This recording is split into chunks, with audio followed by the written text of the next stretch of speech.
Terima kasih Anda masih bersama kami di CNN Indonesia Today. Dan langsung saja kita pantau posisi pembukaan indeks harga saham gabungan. IHSG dibuka di zona hijau menguat 1,05%. Ini menguatnya cukup tajam di sesi pertama pembukaan di level 6.216.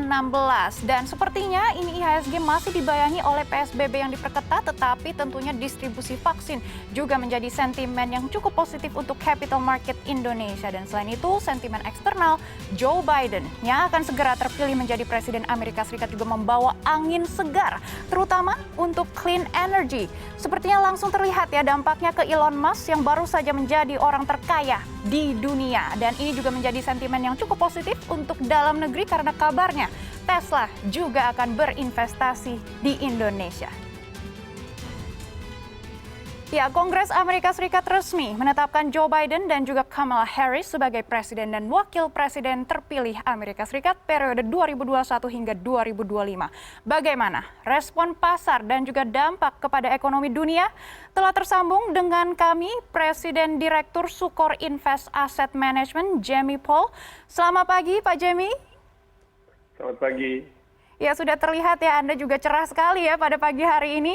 US Market S&P 500 ditutup naik 1,48% setelah terjadi kerusuhan di US Capitol. Sepertinya para investor lebih fokus ke Blue Wave atau Joe Biden yang akan membawa perubahan di market secara global.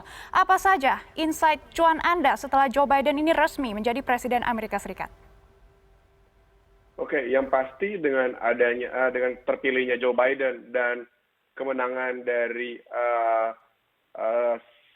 Partai Demokrat di Senat, kita lihat ini membuat bahwa kebijakan-kebijakan dari Joe Biden dan Partai Demokrat sendiri akan menjadi yang mutlak ya. Dalam artian kalau kita bicara mereka mau melakukan sebuah kebijakan politik, tentu saja akan 100% bisa dilakukan. Dan sebenarnya sudah diantisipasi oleh market ya. Kalau seandainya Joe Biden yang menang, maka kemungkinan besar jumlah stimulus yang akan diberikan akan jauh lebih besar daripada Trump yang menang ya. Karena memang secara ekonomi Amerika memang sangat membutuhkan stimulus, terutama dengan dampaknya COVID yang membuat ekonomi sedikit melemah pada tahun lalu.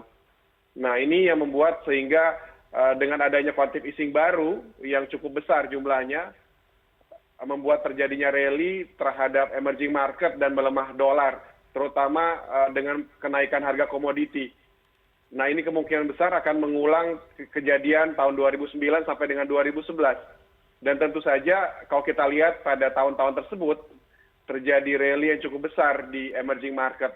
Nah, mudah-mudahan dengan terjadinya rally di emerging market juga akan terjadi di Indonesia sendiri ya, sehingga kita cukup optimis baik dari equity maupun dari bond side. Dan kalau kita lihat aliran dana asing makin terus deras masuk ke Indonesia semenjak Joe Biden menang.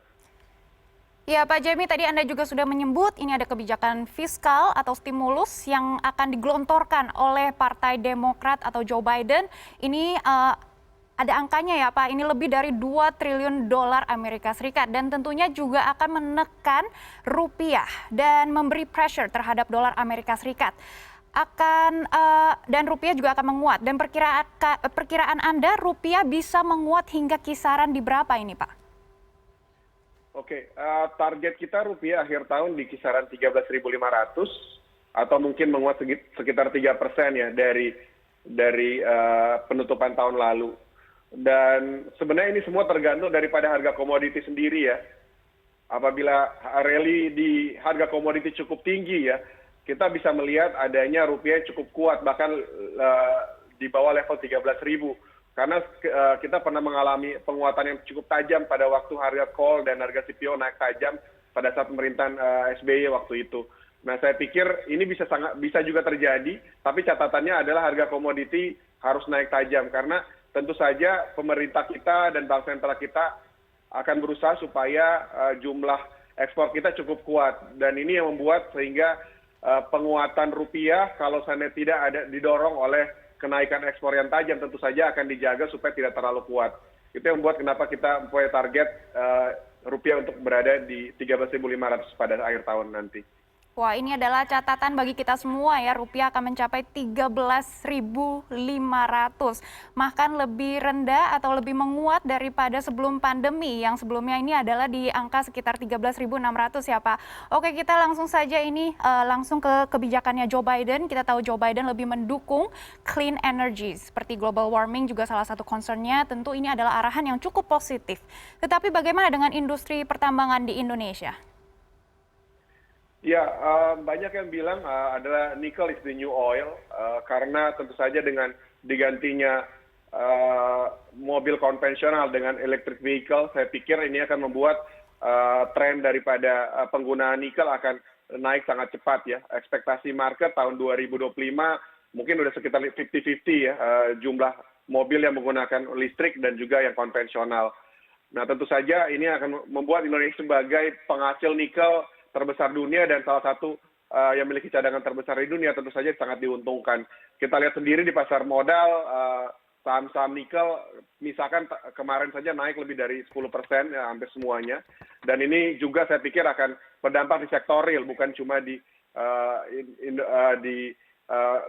nikel sendiri ya. Jadi mudah-mudahan ini akan membuat ekonomi kita, GDP kita cukup naik ya dengan adanya kebijakan green ekonomi ya yang dilakukan oleh Amerika saat ini. Ya, tentunya green energy, green ekonomi ini akan menjadi sorotan investor. Dan dari sektor industri, mari kita berbincang jangka panjangnya. Apa saja strategi finansial yang Indonesia harus siap setelah Joe Biden terpilih?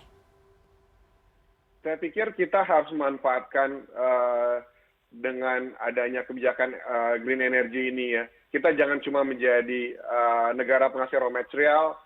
Saya pikir kita sudah belajar dari pengalaman sebelum-sebelumnya di mana kita cuma menjadi pengekspor raw material, dan saya pikir dengan kebijakan pemerintah sekarang untuk mendorong sektor hilir ya daripada industri nikel dengan adanya pembangunan mobil listrik, pabrik mobil listrik di Indonesia, dan juga banyak sekali rencana-rencana energi terbarukan, saya pikir ini cukup membantu ekonominya ke depan dibandingkan dengan kita cuma bergantung kepada raw material yang selama ini kita lakukan. Ya, terima kasih Pak Jemi, Presiden Direktur Sukor Invest Asset Management atas informasi dan juga outlook ekonominya. Tentunya ini green ekonomi dan juga green energy adalah masa depan kita semua.